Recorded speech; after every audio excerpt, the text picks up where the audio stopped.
पर भगवान शंकर जिनको मुक्ति प्रदान करते हैं, अगर लोक में बनाते हैं तो सारूप्य अपने तरह नहीं रखते हैं। आप जैसे हो, सांप की तरह सांप की तरह आ जाओ, बिच्छू हो तो बिच्छू की तरह रहो, भूत प्रेत हो तो भूत प्रेत की तरह रहो, हमको कोई आपत्ति नहीं है। क्योंकि दिखावा करना, इसीलिए जब विवाह हो रहा था तो सब लोगों ने मना किया कि महाराज आप थोड़ा सज धज जाओ, अच्छे अच्छे कपड़े पहन लो, अच्छे अच्छे माला पहन लो, आज दूल्हा बन रहे हो।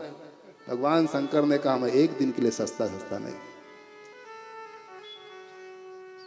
4 दिन की चमक चांदनी फिर अंधेरी रात। महाराज ये मुझको प्रिय नहीं है, मैं तो जैसा हूं वैसा ही हूं, इसीलिए मेरा नाम है शिव, सदा कल्याण करने वाला। क्योंकि मैं एक रस में रहता हूं, मैं आज कुछ अलग दिखूं, कल अलग दिखूं, ये मुझको प्रिय नहीं है। इसलिए भगवान कहते हैं जो रूप में है उसी रूप में मेरे पास आ जाओ, सांप की तरह सांप की तरह रहो तुम।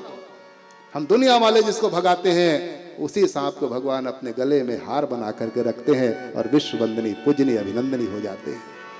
भगवान शंकर कहते हैं वैसे ही, इसलिए कपट वो है जो है कुछ और दिखाता कुछ और है, इसलिए वैसे नहीं, आप जैसे हो वैसे देख लो। हम भगवान के सामने में खड़े हो जाएं, भगवान हमको देख लें, इसीलिए भगवान के सामने में जाकर के मांगा भी नहीं जाता। आप जिस रूप में हो उसी रूप में खड़े हो जाओ तो आप समझ लो कपट से दूर हो जाएंगे। कहते हैं कि एक बार वृंदावन से चल करके सूरदास जी महाराज पहुंच गए द्वारका नगरी। जैसे डॉक्टर साहब द्वारका नगरी पहुंचे तो द्वारका के लोग हंसने लगे, कुछ ने कुछ कहने लगे, अरे सूरदास जी पुराने जमाने, आज की बात तो है नहीं, उस समय साधन भी नहीं थे, आप यहाँ से आ गए चलते हुए, कितने भटकते हुए आए होंगे, द्वारका क्यों आ गए आप? और ठीक है आ भी गए तो क्या आप जिसको देखने आए उसको देख पाओगे? आप तो सूरदास हो। सूरदास जी ने कहा कि मित्र अच्छे कहा आपने, बहुत अच्छा आपने, ठीक है इतने दूर से भटकते हुए तो मैं आया हूं और जीव तो भटका ही रहा है, जाने कितने जन्मों से भटकते हुए आप उनको तरफ दृष्टि आपकी नहीं गई, ठीक है मेरे तरफ दृष्टि गई, कोई बात नहीं, देखा तो सही जैसे आप लोगों ने मुझको देखा है। तो मैं भले न देख सकूं, मैं जिनके पास आया हूं उसके सामने मैं खड़ा हो जाऊंगा। मैं जब भी मैं अंधा हूं, परंतु जिसके पास आया हूं वो तो 1000 नेत्र वाला है। अगर मुझको देख ले, यश दृष्टि परावरे, अगर उनकी दृष्टि मेरी ऊपर पड़ जाए तो मेरा तो जीवन समर जाएगा। मैं न देखूं कोई बात नहीं, देखने की सामर्थ्य भी मुझ में नहीं है, वो तो ज्ञान दृष्टि से भगवान दिखाई देते हैं, वो मुझ में है नहीं। पर जिसके सामने मैं खड़ा हूं वो मुझको देख ले, मैं अपने स्वरूप में आया हूं, जैसा हूं वैसा हूं, और उनकी दृष्टि मेरे ऊपर पड़ जाए तो मेरा जीवन समर जाएगा। सुनता हूँ उसका जीवन संवर जाता है, जिस पे होती करम की नजर आपका, जिस पे होती करम की नजर आपका। कैसे ढूंढूं मैं रघुवर पता आपका, कैसे ढूंढूं मैं रघुवर पता आपका। रूप माया लिया जब घनी रात का, रूप माया लिया जब घनी रात का। कैसे ढूंढूं मैं रघुवर पता आपका, कैसे ढूंढूं पता आपका।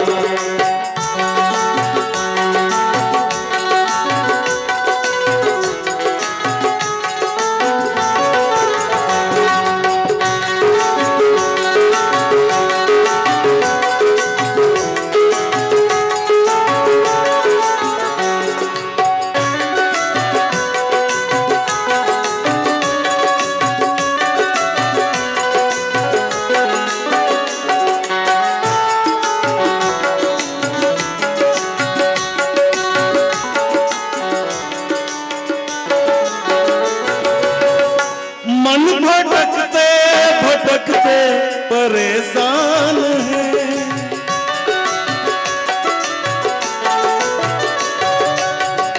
मन भटकते भटकते परेशान है।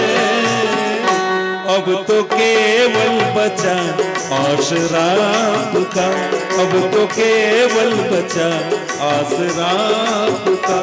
कैसे ढूंढूं मैं रघुवर पता आपका, कैसे ढूंढूं मैं रघुवर पता आपका। इसलिए बंधो इस कपट का परित्याग कर देना चाहिए जिस रूप में है।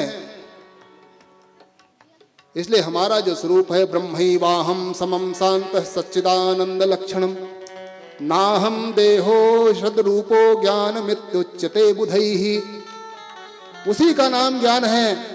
कपट रहित वही है जो ये मानता है कि ये शरीर तो बनते बिगड़ते रहता है, इसको सजा के भी हम करना क्या, हम तो आत्म स्वरूप हैं, उसी स्वरूप में जाकर के भगवान के सामने खड़े हो जाए।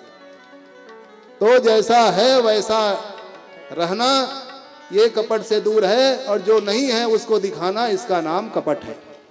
और छल उसको कहते हैं, छल कहते हैं मन में कुछ और बात है और बोलता कुछ और है, इसका नाम है छल।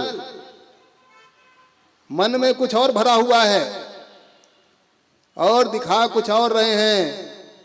भगवान के सामने में खड़ा होते हैं, कहते हैं कि तेरा तुझको अर्पण। क्या लगे मेरा, क्यों, सब कुछ आपका है, आपको हम आपको समर्पित कर रहे हैं। पर भोग कितना लगा रहे हो, कितना लगाते हो भोग? अपने लिए एक थाली, कोई कम नहीं होना चाहिए, और भगवान के लिए इतनी छोटी कटोरी। बताओ कोई इतना बड़ा भी कटोरा कोई रखा होगा भगवान को भोग लगाने? बताओ, इतनी छोटी कटोरी, 2 ठो मिश्री और 1 ठो मूंगफली दाना। डॉक्टर साहब बताओ,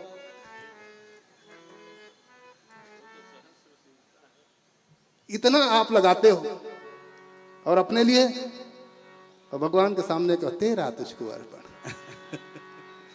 मन में कुछ और रखे हुए हो, भगवान को कुछ और दिखा रहे हो।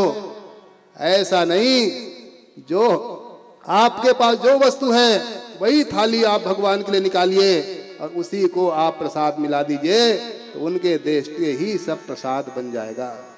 बिनु छल विश्व नाथ पाद ने,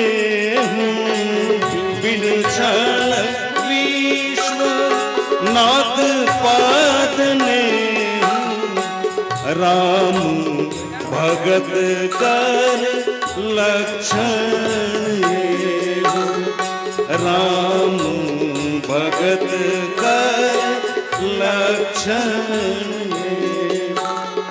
शिव पद कमल जिन्हि रति नाही, शिव पद कमल जिन्हि रति नाही, राम ही ते सपने हूँ ना सुहाही, राम ही ते सपने हूँ ना सुहाही। इसलिए छल वो है जो मन में कुछ और रखा हुआ है। मनस अन्यत वचस अन्यत कर्मस अन्यत दुरात्मा नाम। ये छलकारी दुरात्मा उसको कहते हैं जो मन में कुछ और बात रखता है, बोलता कुछ और है और करता कुछ और है, इसका नाम छल है। जैसे भगवान के पास दूध पिलाने के लिए पूतना पहुंच गई, मन में कुछ अलग बात थी, परंतु जो स्वरूप बना करके कुछ अलग रूप दिखा करके चली गई। जैसे सुपर्णखा आई अलग रूप में और अंदर कुछ और था, इसी का नाम है छल। ये भगवान को प्रिय नहीं है। और छिद्र उसको कहते हैं किसी दूसरे की बुराई देखना, किसी की बुराई देखना का नाम है छिद्रान्वेषण करना, बुराई देखना। जैसे दक्ष भगवान शंकर में बुराई देखने लगे, सारा संसार जिनकी आराधना कर रहा है, पूजन कर रहा है, और उनके सामने में दक्ष को सब बुरी चीज दिखाई लेते लगला। तो ये दूसरे में बुराई देखना, इसी का नाम है छिद्र। तो ये कपट, छल, छिद्र, ये भगवान को कभी प्रिय नहीं है। इसलिए जब भी पूजन करें तो इनका परित्याग करके भगवान की आराधना करना चाहिए। और ऐसा जो आराधना करता है, भगवान कहते हैं उनके लिए भगवान तत्काल प्रसन्न होकर के प्रकट हो जाते हैं, अर्थात अपने उन अभिष्ट वस्तुओं को प्रदान करने लगते हैं। कहा महाराज ठीक है, उनकी पूजन तो आपने बता दिया, पर ये जो 2 रूप, ये कैसे कैसे हो गए कि वेर मात्रे तु सर्वत्र पूज्यन्ते देवतागणा, जितने देवता हैं और हैं उनकी तो मूर्ति पूजा होती है, पर भगवान शंकर के लिंगे वेरे च सर्वत्र कथम संपूज्यते शिवः, वो शिव की मूर्ति पूजन और लिंग की पूजन, ये दो विधान कैसे आ गया, ये कहाँ से प्रकट हुआ, कृपा करके आप हमको बता दीजिए। तब ब्रह्मा जी महाराज ने कहा कि सुनो, इनको मैं भी आपको बता रहा हूं, ये भी मैं आपको बता रहा हूं कि पूर्व काल का समय है। पूर्व काल की मैं आपको एक बात बता रहा हूं। एक बार का समय कि पूरा कदाचिद योगिंद्र विष्णुर्विषधरासन सुश्वाप परया भूत्या स्वानुगैरपि संवृतः। ब्रह्मा जी महाराज ने सुनाया ऋषियों को, और ये कह के सुनाया कि ये बात मैं भी नहीं समझ पा रहा था, नंदी जी ने मुझको बताया। यद्यपि ये घटना मेरे ऊपर घटी है, पर मुझको इसका ज्ञान था नहीं, नंदी जी ने मुझको बताया। वही बात सूत जी कह रहे हैं, जो ब्रह्मा जी से सुना, नंदी से ब्रह्मा जी ने सुना, ब्रह्मा जी से हमारे गुरु जी ने सुना था, और गुरु जी ने हमको बताया है, सो मैं आपको बात बता रहा हूँ। ये पुराने समय की घटना है। एक समय की बात है कि भगवान विष्णु अपने शेष सैया पे विराजमान थे। क्षीर सागर है और सैया लगी हुई है शेष भगवान की, उसी में भगवान विश्राम कर रहे थे। और उसी समय ब्रह्मा जी महाराज घूमते घूमते वहीं पधार गए, और जैसे ब्रह्मा जी पधारे उसी समय भगवान विष्णु तो अपने आनंद ले रहे हैं। ब्रह्मा जी ने देखा, अरे शिव जी की माया से ऐसे दोनों मोहित हो गए। शिव माया से ब्रह्मा जी महाराज भगवान विष्णु से कहने लगे कि अरे विष्णु देखो मैं आ गया हूं, उठो। अपृच्छत पुंडरीकाक्ष शयानम सर्व सुंदरम, दिखने में तो बड़े सुंदर लग रहे हो, और मेरे आने पर भी जाग नहीं रहे हो। आप हो कौन? कस्तम पुरुष से दृष्टवा माप विदिष्टवत, मुझको देख करके भी तुम नहीं उठ रहे हो। आप कौन हो? यहाँ क्यों सोए हो? उत्तिष्ठ पश्य माम पश्य तब नाथ मिहागतम, मैं सबका नाथ हूं, क्योंकि सारे संसार को बनाने वाला रचयिता मैं ब्रह्मा, इसलिए मैं ब्रह्मा सामने आ गया हूं। उठो, उठ करके देखो। जैसे ही आवाज लगाई, तो आवाज लगाते ही श्री ब्रह्मा जी की आवाज सुन करके भगवान उठ गए। और जैसे भगवान उठे, उठ करके देखा, देख करके ओ कहा ब्रह्मा जी आए हुए। ब्रह्मा जी से कहने लगे, आगतम गुरुम आराध्यम दृष्ट्वा यो दृप्त वच्चरे। कहा आगतम स्वागतम, आई है तो स्वागत है, आइए आइए महाराज, बैठिए बैठिए बैठिए आसन में। पास में बैठाने लगे, कहा वाह वाह बैठो। कैसे दिख रहे हैं आप? किमु ते व्यग्र वक्त्रम विभाति विस्मेक्षणम, इस समय आपका मुख कुछ मलिन सा दिख रहा है, उतरा हुआ है। हे पुत्र बताओ क्या बात है? जैसे ब्रह्मा जी को पुत्र कहा, उतने में तो ब्रह्मा जी के दिमाग घूमने लगा। ब्रह्मा जी ने कहा, अरे सारे संसार को मैं बनाने वाला ब्रह्मा, वत्स विष्णु महानम आगतम काल वेगतः, मैं ब्रह्मा सारे संसार की रचयिता, पितामहश्च जगतः पाता च वत्सकः, सारे जगत के संसार के मैं पितामह हूं, इसीलिए मैं पितामह के नाम से मुझको जानते हैं, और मुझको बेटा कहते हो। अरे सारा संसार मुझसे पैदा हुए और आप भी उसी में हो।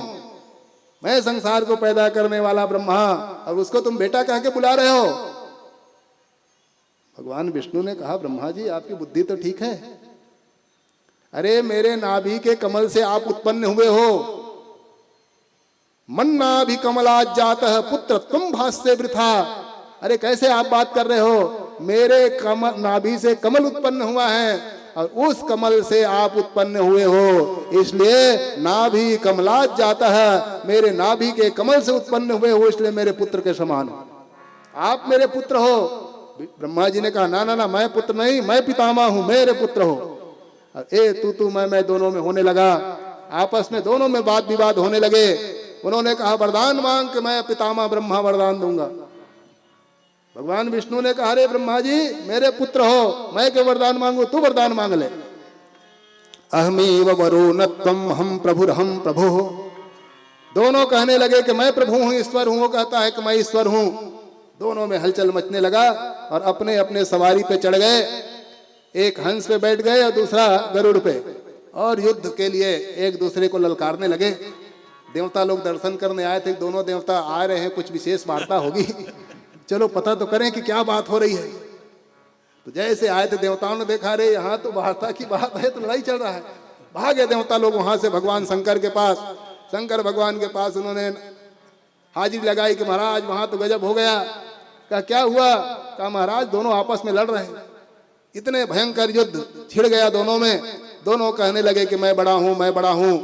दोनों की युद्ध शांत नहीं हो रहा था। उसी समय उस युद्ध को शांत करने के लिए भगवान तो ऐसे कृपालु हैं, भगवान भूत भावन ऐसे दयालु हैं। भगवान ने सोचा कि मैं चलता हूं, आपको चिंता करने की आवश्यकता नहीं है। देवताओं से कहा तुम चिंता मत करो, मैं अभी वहां पहुंच रहा हूं।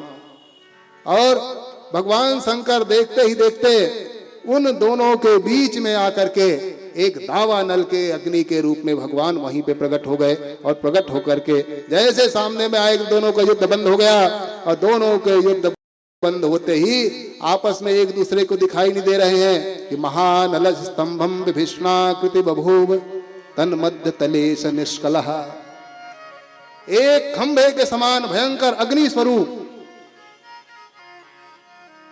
भगवान बीच में आ गए। और जैसे भगवान मध्य में आए हैं तो एक तरफ ब्रह्मा जी रुक गए और दूसरे तरफ भगवान विष्णु। और बीच में वो खंभा जैसे दावा नल की तरह, अग्नि की तरह भयंकर अग्नि स्तंभ। आपस में देखने लगे ये अग्नि कहां से पैदा हुआ। देवता लोग चारों तरफ से आ गए, हाथ जोड़े हुए हैं, लगता है कि कोई नई घटना घटने वाली है।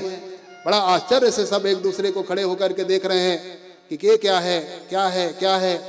कुछ समझ में नहीं आया। और घूमते घूमते फिर ब्रह्मा और विष्णु आपस में मिल गए। लड़ाई झगड़ा तो भूल गए, आपस में कहने लगे यार हम लड़ाई झगड़ा तो कर रहे हैं, पर ये कहां से आ गया बीच में, ये क्या है।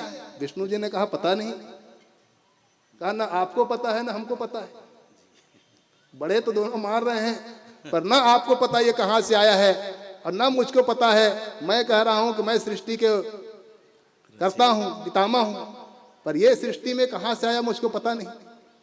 तो ये तो बड़ा मुश्किल है। ब्रह्मा जी आप, विष्णु जी आप कह रहे हैं कि मैं बड़ा हूं, आपको भी पता नहीं है, तो अब तो बड़ा वही होगा जो इसका पता लगा के आ जाए। ये आया कहां से, ये है क्या। इस अग्नि स्तंभ का जो पता लगा लेगा उसी को बड़ा माना जाएगा। इसीलिए अब पता लगाने चले। कहा कैसे पता लगाएं, कौन किधर जाएगा, जाएगा कौन किधर, ये तो बताओ। तो ब्रह्मा जी ने कहा भाई ऐसा है, मैं तो ऊपर ही रहता हूँ, नाभि के ऊपर। आप ही ने कहा है कमल के ऊपर, ऊपर मेरा स्थान है, इसलिए ऊपर की तरफ मुझको जाने दीजिए। और आप कभी कभी शुक्र अवतार, कभी मत्स्य अवतार, जाने कितने अवतार लेकर के नीचे की तरफ जाते हैं। इस समय जलमग्न है, इसलिए नीचे जाने के आपको अभ्यास है, इसलिए आप नीचे की ओर जाइए। उन्होंने कहा ठीक है, मैं नीचे की ओर जाता हूँ, पता लगाता हूँ। अगर नीचे मैं पता लगा लिया एक का आधार कहाँ से है तो मैं बड़ा माना जाऊंगा, और ऊपर आपने पता लगा लिया पहले तो आप बड़े हो जाएंगे। ठीक है। और दोनों अपने अपने पता लगाने के निकल गए। भगवान विष्णु तो कुछ देर गए और जा करके सोचा कहाँ झंझट में पड़ूंगा, इसका तो पता लग ही नहीं रहा है कि कहाँ है, इसलिए मैं तो आराम करने वाला हूँ, इसलिए थोड़ा आराम किया जाए। कहाँ तब तक के ब्रह्मा आ जाए, उन्हीं को बड़ा मान लिया जाएगा, क्या समस्या है। कुछ देर बाद तो भगवान विष्णु लौट कर क्या गए, पर ब्रह्मा जी बढ़े चले जा रहे थे। उनको बहुत शौक था कि मैं बड़ा बनूंगा, मैं बड़ा बनूंगा। ब्रह्मा जी भगवान शिव जी की माया है, माया से मोहित होकर के बढ़े जा रहे थे। उतने में देखा कि एक केतकी का पुष्प उधर से लुढ़कता आ रहा है। जाने कब से आ रहा है, कहां से चला आ रहा है। ददर्श केतकी पुष्पम किंचित विच्युत मद्भुतम। अद्भुत वो दृश्य को देख करके ब्रह्मा जी वहीं पर रुक गए कि बड़ा सुगंध देते हुए ये केतकी का पुष्प आ रहा है, जिसको केवड़ा कहा जाता है, उसी को केतकी भी कहते हैं। उसी केवड़ा का नाम केतकी है। तो वो केवड़ा का फूल वहां से लुढ़कता आ रहा है सुगंध बिखेरते हुए। तो ब्रह्मा जी देखने लगे। ब्रह्मा जी ने कहा रुक रुक रुक रुक, तो फूल रुक गया। कहा भाई क्या बात है। कहा तुम आ कहां से रहे हो। कहा आ तो रहा हूं, पर कहां से आ रहा हूं ये पता नहीं है मुझको। अरे कब से आ रहे हो। आए तो जाने कितने दिन हो गए, मैं तो बस लुढ़क के चला जा रहा हूं। कहा ऊपर देखे हो। कहा ऊपर तो नहीं देखा हूं, मैं कहीं से लुढ़कता आ रहा हूं, कहां से आ रहा हूं पता नहीं है, कहां तक के मेरा ठिकाना लगेगा ये भी पता नहीं है। पर मैं लुढ़का चला आ रहा हूं। ब्रह्मा जी ने कहा काम बन गया, हमारा काम बन गया। पुष्प ने पूछा कि क्या काम बन गया आपका? उन्होंने कहा ऐसा है कि नीचे हम शर्त लगा के आए हैं विष्णु जी के साथ। ये है कि मैं ऊपर देख करके आ रहा हूं, अगर मैं ऊपर देख लिया तो मैं बड़ा बन जाऊंगा, सारे देवताओं में आराध्य मैं ही रहूंगा, मैं विश्व वंदनी रहूंगा। इसलिए आप चलो मेरे साथ और जहां पे विष्णु जी रहेंगे वहीं पे हम लोग चलेंगे। और मैं कहूंगा कि मैंने ऊपर देख लिया है। विष्णु जी पूछेंगे कि सबूत क्या है, प्रमाण क्या है? तो मैं कहूंगा देखो इन्होंने देखा है, देखते हुए तुम गवाही दे देना, तुम कह देना हाँ हाँ कि मैंने देखा है। पुष्प ने कहा महाराज क्या बात कर रहे हो, झूठ हमसे बुलवा रहे हो, ब्रह्मा जी होकर के आप विधि होकर के हमको झूठ बुलवा रहे हो। झूठ के समान असत्य के समान कोई पाप नहीं है, नहीं असत्य संपातक पुंजा, झूठ के समान कोई पाप नहीं है, और आप ब्रह्मा जी होकर के हमको झूठ बोलवाना चाहते हो।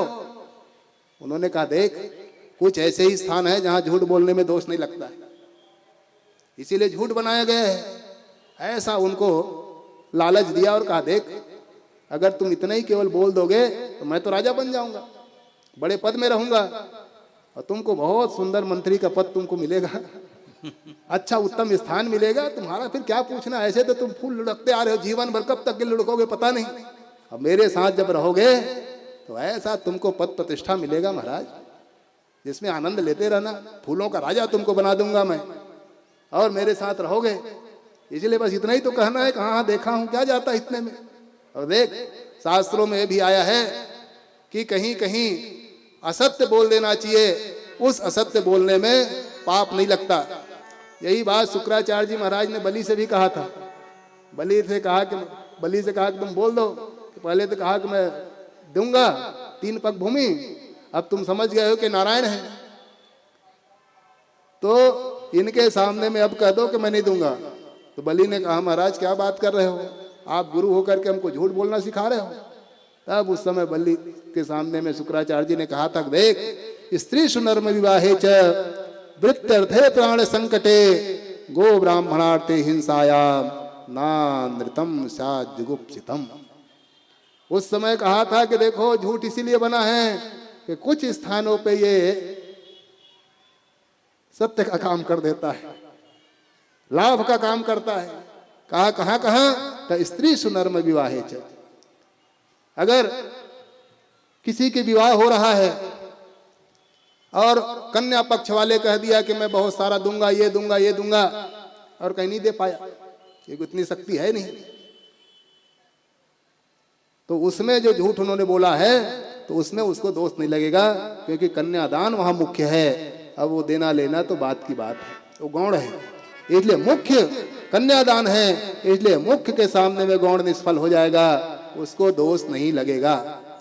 वृत्त्यर्थे प्राण संकटे, आपकी वृत्ति, आपकी काम धंधे अगर संकट में पड़ जाए, आपके प्राण संकट में पड़ जाए, तो उस धंधे को बचाने के लिए, अपने प्राण की रक्षा करने के लिए अगर झूठ बोलना पड़े, तो झूठ बोलना वहां आपके दोष कारक नहीं होगा, वहां प्राण मुख्य है, आपके प्राण बच जाएंगे, आपके काम धंधे बच जाएंगे, इसलिए उसमें दोष नहीं लगेगा। और वो सही ही गौ ब्राह्मणार्थे हिंसायाम, गौ की रक्षा के लिए, ब्राह्मण की रक्षा के लिए कोई हिंसक लेके चला जा रहा है, मारना चाहते हैं, पता पूछ रहा है, आपने झूठ बोल दिया, तो आपको उसमें दोष नहीं लगेगा। तो कुछ ऐसे ही स्थान है जहां दोष नहीं लगेगा। असत्यमपि शस्त्रम स्यात् पदित्य अनुशासनम, इसलिए यही अनुशासन हो जाएगा। इसलिए हमारे साथ आप ये काम कर दो, असत्य भी कभी कभी शस्त्र का काम करता है, यही आपके बचने के शस्त्र बन जाएंगे। आपके पदोन्नति के अगर शस्त्र बन रहे हैं तो इस झूठ में दोष आपको नहीं लगेगा, इसलिए इतना बोल दो। ऐसा पाठ पढ़ाया ब्रह्मा जी ने, उनकी बुद्धि उन्हीं के अनुसार चलने लगी। उन्होंने कहा महाराज ठीक है, इतना ही तो बोलना, इतना ही कहना है ना, कहाँ हाँ देखा हूं, बस इतना ही कहा हाँ चलो। अब वहां गए तो ब्रह्मा जी भगवान विष्णु तो पहले से विराजित थे। अब भगवान विष्णु के पास ब्रह्मा जी आए, विष्णु जी से पूछा क्यों महाराज पहले से आ गए हो, पता लगा लिया आपने? विष्णु जी ने कहा हाथ जोड़ करके ना भैया मैं तो पता नहीं लगा पाया। आपने पता लगा? हाँ हाँ मैं तो ऊपर गया, मैं ब्रह्मा क्या समझते हो, ऊपर गए और जा करके देखा कि ऊपर यहाँ से है। कहे कहाँ से है? कहे मुझसे क्या पूछते हो, ये मैं गवाही लेके आया हूँ, अकेले थोड़ी हूँ। ये गवाही देखो मेरे साथ केतकी का पुष्प है। अब ये केतकी का पुष्प मेरे साथ आए, इन्होंने देखा है देखते हुए मुझको। क्यों केतकी, पूछो बताओ। केतकी ने कहा हाँ महाराज, इन्होंने देखा है।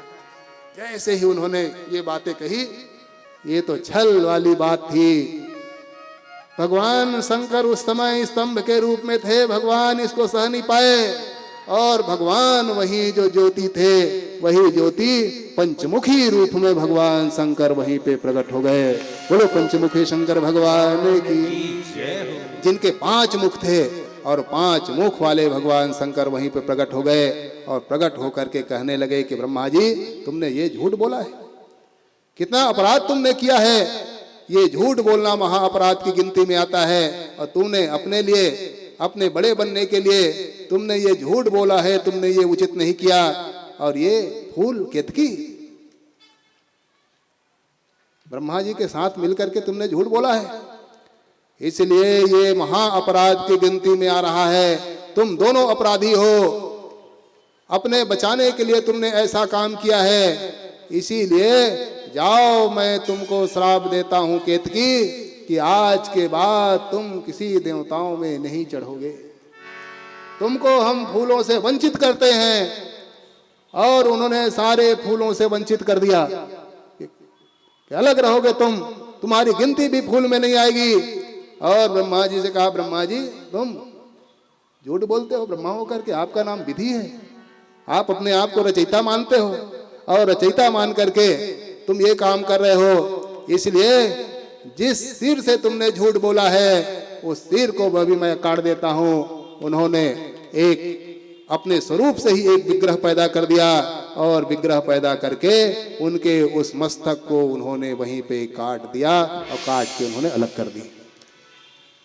जैसे उनको काट के अलग किया, ब्रह्मा जी चरण में आ गए, कहा महाराज अपराध हो गया, क्षमा करो क्षमा करो।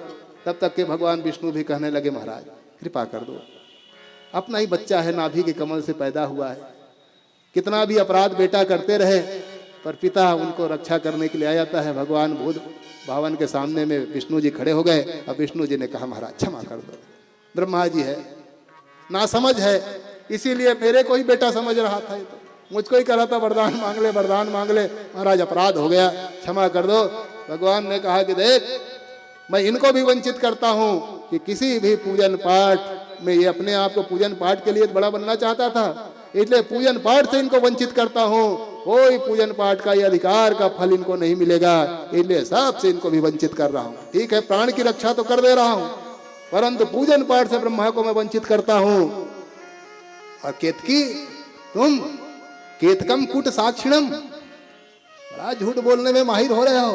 बोल कहाँ देखा है तुमने ऊपर को? ऊपर तो मैं ही था, क्या तुमने देखा है? उतने में केतकी तो बड़ा बुद्धिमान था। जो गवाही देने वाले होते हैं बहुत चालाक होते हैं, जो गवाही देने वाले बहुत चालाक, कब क्या कहना है उनको पता रहता है। उतने में तो चरण पकड़ लिए केतकी ने, कहा महाराज क्षमा कर दो क्षमा कर दो। भगवान ने कहा रे रे केतक दुष्टस्तम छठ दूर मितो व्रजः, भगवान ने कहा रे केतक दूर हो जा मेरे नजरों से। उन्होंने कहा महाराज मैं आपके शरण में आया हूं, और हे प्रभु मैं ये सुन रखा हूं कि जो जो आपके शरण में आ जाते हैं उनका अभी आप कभी परित्याग नहीं करते। बहुत चालाक था वो। उन्होंने कहा महाराज शरण में आए हुए का भी आप कभी परित्याग नहीं करते, ये आपका एक सिद्धांत है कि भले चले चाहे कोई हो, शरण गए प्रभुता ही न त्यागा, विश्व दो कृत अग यही लागा। बड़े कितने अपराधी हो, अगर कोई शरण में चला गया तो प्रभु आप तो ऐसे अवधरदानी भगवान हैं, मेरे ऊपर भी संकट आ गया है, इल हरहु नाथ मम संकट भारी। मेरे ऊपर जो संकट है महाराज आपके अतिरिक्त कौन दूर कर सकता है। अभी तक तो मैंने आपके प्रभाव को देख लिया, आपका स्वभाव है क्षमाशील करना, अवधरदानी है आप, आशुतोष तुम अवधरदानी।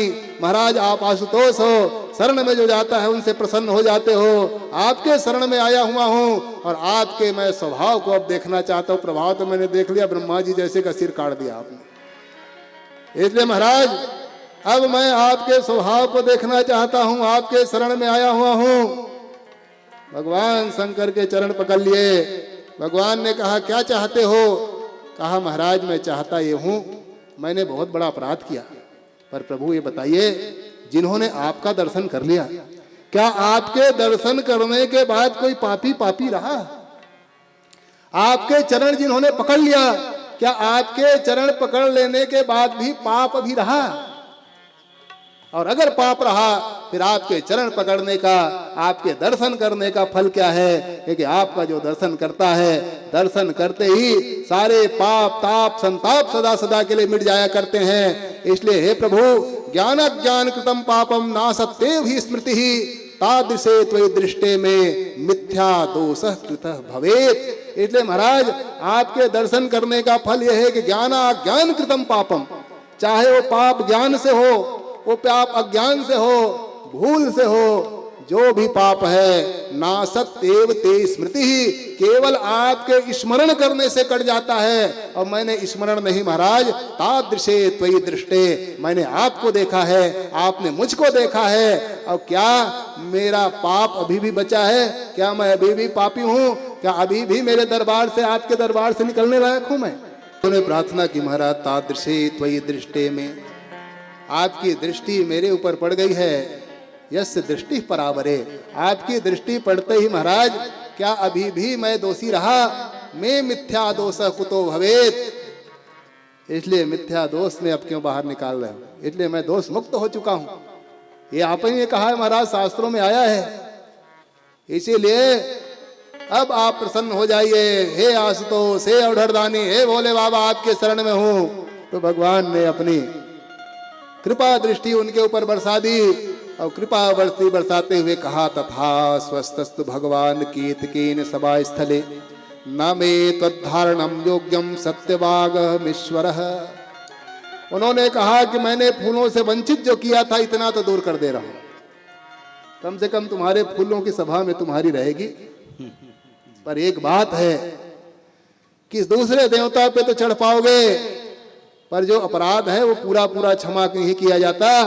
अगर पूरा क्षमा कर दूं तो अपराध की प्रवृत्ति और बढ़ने लगेगी, इसलिए कुछ तो रखना चाहिए। यद्यपि भगवान क्षमाशील है, भगवान ने जाने कितने लोगों को क्षमा कर दिया, परंतु थोड़ा अंश बचा के रखते हैं कि ताकि जीवन भर याद रहे कि अमुक तूने अपराध किया था। जैसे राम जी ने जयंत को क्षमा तो कर दिया, पर एक आंख को थोड़ा, एक नयन कर तजा भवानी, एक नयन करो तजा भवानी, तजा भवानी। एक आंख के अपराध बोध रहे तुमको कि मैंने अपराध किया था। जैसे शुक्राचार्य जी के एक आंख उन्होंने निकाल दी, कहा भगवान को तो जान गए हो, क्योंकि भगवान को जानने के दो नेत्र हैं, ज्ञान विराग नयन उरगारी। ज्ञान नेत्र तो बहुत तगड़ा है कि तुमने भगवान को पहचान लिया, पर वैराग नेत्र तुम्हारा गड़बड़ है, इसलिए ऑपरेशन भगवान ने कर दिया। वैसे ही इनको कहा कि तुमने अपराध किया है, अपराध बोध तो रहना चाहिए, इसीलिए सारे देवताओं में तो चढ़ सकते हो, पर न में तद्धारणम योग्यम, मेरे में धारण करने की योग्यता मैं समाप्त करता हूं। मेरे शिव जी के ऊपर मंदिर में भले सज सकते हो, पर शिव जी के ऊपर हे केवड़ा तुमको कोई नहीं चढ़ाएगा, और चढ़ाएगा तो दोष का भागी बनेगा। इसीलिए उतने से किरोड़े को उन्होंने वंचित कर दिया, और वंचित करके कहा मदीयास्तम धरिष्यन्ति जन्मते सफलम ततः, तुमने दर्शन किया इसलिए तुम्हारा जीवन तो सफल है, परंतु इतना तुमको अपराध का दोष जीवन भर रहे कि मैंने अपराध किया है। उतने में ब्रह्मा जी महाराज ने कहा महाराज ये फूल को आपने आशीर्वाद दे दिया, मेरा भी तो सिर आपने काट दिया है। रूरू नाम के एक भैरव बना करके सिर उन्होंने कटवा दिया था। कहा महाराज मुझको भी क्षमा कर दो, देवताओं से मुझको वंचित मत करो। भगवान विष्णु भी प्रार्थना करने लगे। तब भगवान शंकर ने कहा कि हे ब्रह्मा जी प्रसन्न हो तुमसे भी, पर तुमने अपराध किया है, अपराध का दंड तो तुमको मिल गया, पर तुमको एक आशीर्वाद देता हूं। ततस्तम जहि दंडार्हम वह लोक धुरम शिशो वरम ददामि ते तत्र गृहाण दुर्लभम परम। एक तुमको वरदान मैं दे रहा हूं, पूजन पाठ से तो वंचित ही रहोगे। तुम ये समझ लो कि पूजन पाठ अलग से कहीं तुम्हारी नहीं होगी, पर एक वरदान मैं ये दे रहा हूं, जहां पे सारे देवता विराजमान रहेंगे, सारे देवता जहां पे आएंगे, देवताओं की जहां पे आहुति होगी, देवताओं जहां पर समावेत होंगे, देवताओं को जहां एक स्थान पे बुलाया जाएगा, वही ताने किस गृहेषु यज्ञेषु च भवान गुरु, उन देवताओं के बीच में गुरु के रूप में तुम विद्यमान रहोगे। और सारे जब यज्ञ होगा तो यज्ञ में सारे देवताओं की आहुति होगी, सारे देवताओं को बुलाया जाएगा, उनका आवाहन की जाएगी, उनके मंडल चक्र बनाए जाएंगे, और उसी मंडल चक्र में भले अलग अलग तुम्हारी पूजा नहीं होगी, पर जब समूह रूप में सारे देवता रहेंगे तो उस समय ब्रह्मा के रूप में, गुरु के रूप में तुम विद्यमान रहोगे, और सभा स्थल में तुम वहां आप पूजनीय हो जाओगे। यद्यपि आपका कोई काम नहीं रहेगा, निष्कलस्त्वयिदिते यज्ञ सांगश्च सह दक्षिण, और जब तक के ब्रह्मा की स्थापना नहीं होगी तब तक के यज्ञ की पूर्ति नहीं होगी। ये आशीर्वाद मैं तुमको दे रहा हूं। तो ऐसे तो ब्रह्मा जी की कहीं पूजा होती नहीं है, पर सारे देवता जब समय, अब सभा में जब सबका सम्माननीय हो गया तो माननीय तो हो गया, भले अलग अलग पूजन हो कि ना हो, और सभा बीच में अगर ऊपर बैठा दिया गया कि आइए आइए महाराज आप, तो यज्ञ में सारे देवता जब आवाहित होते हैं उस समय एक यज्ञ कुंड के पास ब्रह्मा की स्थापना होती है। उनके बिना यज्ञ की पूर्ति नहीं होती। तो ब्रह्मा जी को उन्होंने आशीर्वाद दे दिया, और आशीर्वाद दे करके कहा सदा सदा आप यज्ञ में विराजित रहोगे, और आपके बिना यज्ञ की पूर्ति नहीं होगी। ये ब्रह्मा जी महाराज को आशीर्वाद दे दिया, और आशीर्वाद दे करके भगवान ने कहा कि देख, इस समय मैं दोनों के बीच में प्रकट हुआ हूं, सारे देवता इस समय विद्यमान हैं, इसलिए दीनेम ततः पुण्यम भविष्यति महत्तरम। ये जो दिन है आज का, ये मुझको बहुत प्रिय रहेगा, और इस दिन जो भी पूजन करेगा, पाठ करेगा, आराधना करेगा, उस दिन अनंत गुना फल की उनको प्राप्ति होगी। और आज के दिन को शिवरात्रि तिख्याता तिथिरेशा मम प्रिया, अब आज को शिवरात्रि के नाम से जानी जाएगी। ये व्रत बहुत ही विख्यात होगा, और जो भी इनकी उपासना करेगा उसको मैं सदा सदा प्रसन्न करने वाला वरदान प्रदान करूंगा। और उसी समय भगवान लिंग के रूप में प्रकट हो गए। बोलो शंकर भगवान की। हमारे कवर्धा राज्य के राजा साहब पधार रहे हैं, एक बार जोरदार तालियों से उनका भी अभिनंदन करें। और वही भगवान शिवलिंग के रूप में प्रकट हो गए। अनलाचल संकासम यदृशम लिंगमुत्थितम, और वही जो अनल के समान में जो थे वही शिवलिंग के रूप में प्रकट हो गए। और जैसे शिवलिंग के रूप में प्रकट हुए और भगवान ये कह गए कि अत्त तीर्थ बहुधा भविष्यति महत्तरः, ये जो स्थान पे ये लीला हुई है यही अरुणाचल इत्येव तद्दिशम ख्यातिमेष्यति, ये अरुणाचल के रूप में ये प्रसिद्धि होगी। जो अरुणाचल है ये वहीं की घटना है। आज जो अरुणाचल है वो वहां पे भगवान ने ये लीला की, और वहीं पे पंचमुखी के रूप में पहले प्रकट हुए, और बाद में वही लिंग के रूप में प्रकट हो गए। और भगवान ने कहा पंचमुख में इसलिए कि सृष्टि स्थिति संहार स्थिरो भाव अप्युनुग्रह पंचैव में जगत कृत्यम नित्य सिद्ध मजाच्युतौ। 5 कर्म करने के लिए मैं पंचमुखी रूप में आया हूं, इसलिए भगवान शंकर की पंचमुखी रूप में पंचवक्तम त्रिनेत्र, 5 रूपों में भगवान की पूजा होती है। एक सृष्टि स्थिति संहार तिरोभाव और अनुग्रह, ये करने के लिए भगवान पंचमुखी रूप में प्रकट हो गए। और लिंग के रूप में बाद में वही भगवान शंकर, और कहा जो शिवलिंग की पूजा करेगा वो शिवलिंग के पूजन का क्या महत्ता है। तो भगवान ने कहा अर्चित्वात्र मामीम लिंगे लिंगीनमीश्वरम सालोक्यम चैव सामीप्यम सारूप्यम सार्थिरेव च सायुज्यमिति पंचैते क्रियादीना फलम मतम। भगवान ने कहा 5 तरह की मुक्तियां होती हैं, उस 5 मुक्तियों में जो इसकी पूजन करने वाले को प्राप्त कर सकता है, सालोक्य सामीप्य सारोप्य सार्ठी और सायुज्य, इन सारे मुक्तियों पे वो अधिकार कर लेगा जो शिवलिंग की पूजन करेगा। क्योंकि जो शिवलिंग है वो शिवलिंग मुझसे अलग नहीं है, जो शिव है वही लिंग है, और जो लिंग है वही शिव स्वरूप है। उनकी जो पूजा करता है वो 5 मुक्तियों को प्राप्त कर लेता है। क्योंकि ये जो शिवलिंग है, ये शिवलिंग जो कहते हैं कि मूल में इनके ब्रह्मा जी का निवास, उन्होंने उसी समय निवास भी दे दिया। कहा जो शिवलिंग की पूजन करेगा इसके मूल में ब्रह्मा जी की पूजन हो जाएगी। मूले ब्रह्मा तथा मध्य विष्णुस्तिस्र भुवनेश्वरः रुद्रोपरि महादेवः प्रणवाख्य सदा शिवः। इनके मूल जो भाग है, ये मूल भाग में सदा ब्रह्मा जी निवास करेंगे।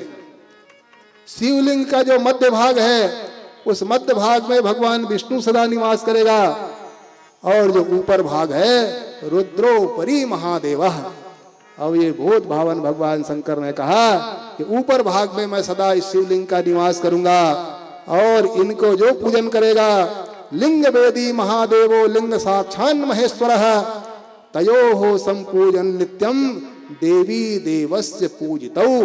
और जो शिवलिंग की पूजन कर लेगा तो शिवलिंग के पूजन करने के बाद चाहे वो किसी देवता का पूजन करे तो, किसी देवता का पूजन ना करे तो, शिव जी के पूजन करते ही सारी देवी देवताओं का पूजन इसी लिंग से ही संपूर्ण हो जाएगी।